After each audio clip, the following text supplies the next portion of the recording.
London and I met through a mutual friend, and for me, I don't think it was love at first sight, but it was interest at first sight. Well, my first impression of Latrice was that she presented godly leadership. Latrice is a queen, an awesome queen, and she's very, very honorable. And that was my impression of her when I first met her. Well, my first impression when I met London, he was handsome, very chivalrous. He walked up to the car and immediately opened the door for me, and I got out, and so I thought, wow, he opened the door. That was nice. And I saw God likeness in him, and so that was my first impression of London. What we love to do together as a couple is we definitely love to talk about our future in ministry, our business ventures and family. We love to shop and explore the restaurants around the Round Rock and Austin area. And we love to eat, definitely. Yes. We love just dreaming about what we believe God is calling us to, our purpose in as far as coaches and being an asset to the kingdom distributors. Hopefully that's what we believe God is calling us to as a couple, and just making an impact on our family and on our children. Ways that me and Latrice are alike is that we definitely share the same career. Currently, right now, we're both peer specialists. I currently work for the Veterans Crisis Line and also the Peer Support Outreach Center, which is under the Veterans Crisis Line. Yeah. And I work for the Veterans Health Administration at the local VA CBOC in Austin as a peer specialist. I would also say we're both only children. So he's an only child, I'm an only child. So we're alike in that way. We're both like jokes and laughing, and like we just have so much fun, like being giddy with each other and telling jokes and laughing about Martin. We both laugh about Martin all the time, and sometimes we both mimic Martin Lawrence, that is. What else? Well, we both like to make sure that we understand one another. We want to communicate. We know that communication is a big, important thing in a marriage, and we want to talk things out. We want to be able to get a resolve before we part ways or lay our heads down for the day or whatever the case is. We just want to be able to make things right the way they should be. And I would say too, we both pray. We're both intercessors.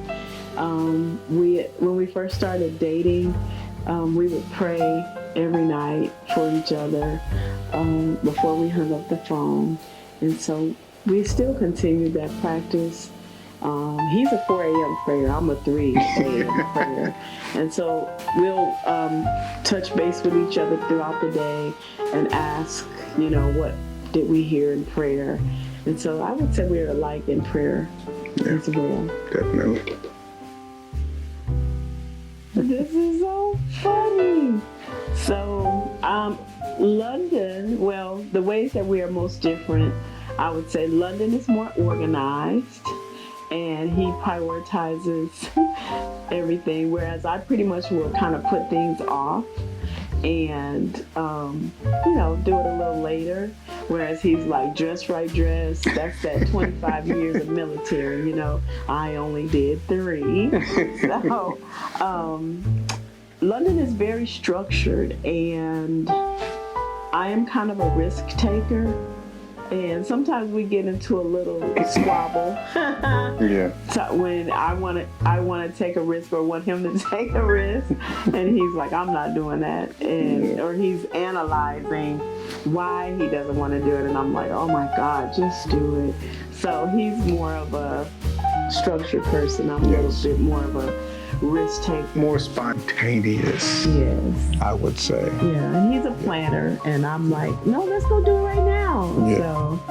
But you know what? I will also say that we, even though we have these minor differences, even in the differences, they complement because we are learning each other to be able to have those even in those differences to complement our character, our identity, who we are individually, in order to be one. So it's just a learning process, and I just love that.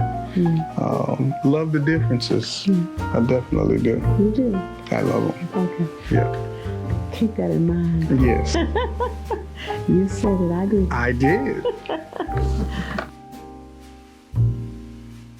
Well, the story of our proposal, the location and details, I wanted to do an elaborate proposal at a nice restaurant and stuff like that with just Latrice. However, I believe after she was so excited coming home from work and letting our daughter TJ know that I was going to propose, before she could even get the full word proposal out, she said, there's no way that he's going to be able to do that without us. And at first, Latrice was a little bit, not too receiving of that, but I kind of shared with her that, you know what, that's an honorable thing. For the children to be present and to be able to understand what we have together and what they may potentially have down the road. So we got dressed up at the house, and we did that with Facebook. You got dressed up in my house.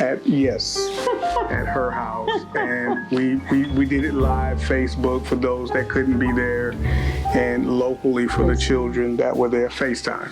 And very beautiful proposal, and presented her with a ring and asked her to be with me for the rest of her life and the rest of mine. And for me, it was like, so he told me, he said, I have a surprise for you, but he told me what the surprise was. He was going to propose. Yeah, I did. He'll have a surprise and then he want to tell me. Yeah, I can't hold water. Please hold water. Yeah, okay. Sometimes.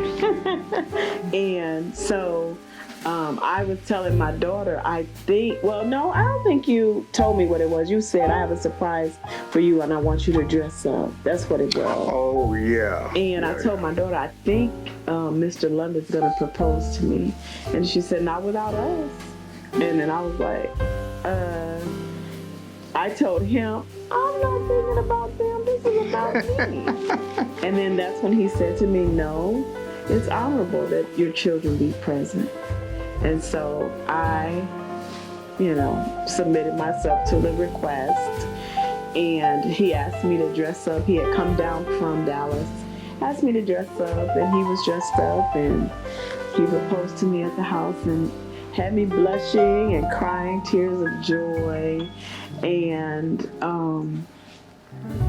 all I could say is when he embraced me at the end of the proposal, I just knew God finally had given a man worthy of my hand in marriage. Congratulations. She's married now. The things that I love about Latrice is that, number one, first and foremost, is that she loves God. she puts God first. I remember her telling me how important it was to her that God had done many things for her and her children. And I did not want to discredit the truth of God's covenant, and I wanted to make that permanent and right for her. I absolutely adore her smile, the way she looks up at me, her confidence, her directness. She's very direct. And one of the bigger things is that she knows the difference between submission and control. And when she explained that to me, it really was an eye-opener for me. And it made me love her even more because of understanding the submission under godly leadership, and her compassion and how she prays for me and prays for the family and our future. It is just an awe-inspiring moment every time I'm in her presence. Every time. You're gonna make me marry you.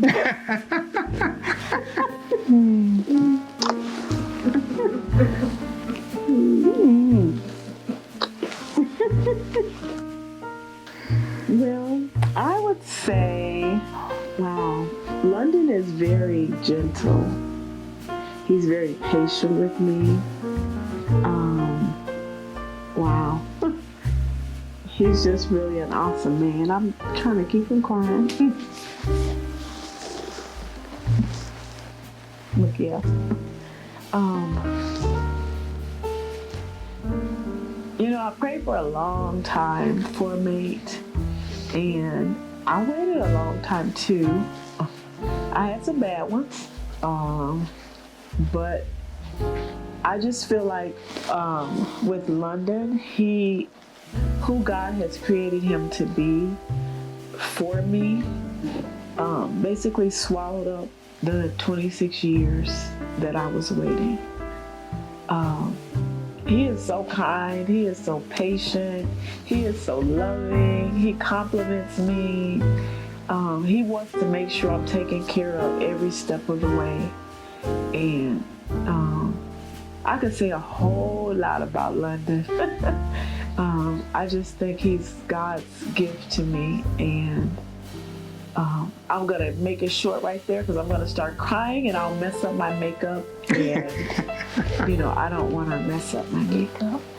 But just know that you're all that. What did I tell you when we first started dating? That I'm all that. Yes, and he is. He's all that. But we have this saying that we say, who would have known? God. But God. Yes. Well, one special thing I think everyone should know, I call London my Build-A-Bear man, and the reason why I do that is for years, like different qualities that I would see in different men in my life, friends, ministers, families, mentors, things of that nature, people of that nature. And when I would see certain qualities in them, I would say, I want my husband to be like this, kind. I want my husband to be fun and funny. I want my husband to pay all the bills. I was just saying all that, every quality that I saw, I was saying that's who I wanted. Those are the qualities that I wanted in a man. And so when I met London, I'm like, is this real? Like, he really is kind like that? And he really is patient like this? And so all those qualities were like inside of him. I'm like, oh, this is a Build-A-Bear. God done built me a man. And so, and I shared that with him. He was like, what? And I'm like, you know how the kids go and build a bear and they put the stuffing in? And I said, I just feel like God built you for me. He put in qualities in you that I needed for me. And so that's why I call him my Build-A-Bear. Yeah. And I would say what you all need to know to kind of caveat off of that wonderful statement there is that Latrice was looking for what I believe was what God was doing in building off of the painful experiences that I had. And it was sort of like what I would tell her was that it was sort of like a defibrillator shock to my heart, that every time she would point out a characteristic, every time I felt like I was in a painful situation within my past relationships, it gave me hope. It would give me a chance to relive and realize that there really is, I wanted to believe, and I knew that God really truly had someone out there for me. And for the 26 years that she endured, I endured her building me. With that shock, every time she would point it out, every time she would look or whatever she was doing, that shocked the hope in me. And Latrice is my woman, my soon-to-be wife, and I am your man. Yes, you and are. your soon-to-be husband. Yes, you are. Oh yes, ma'am. Oh yeah. Mm-hmm.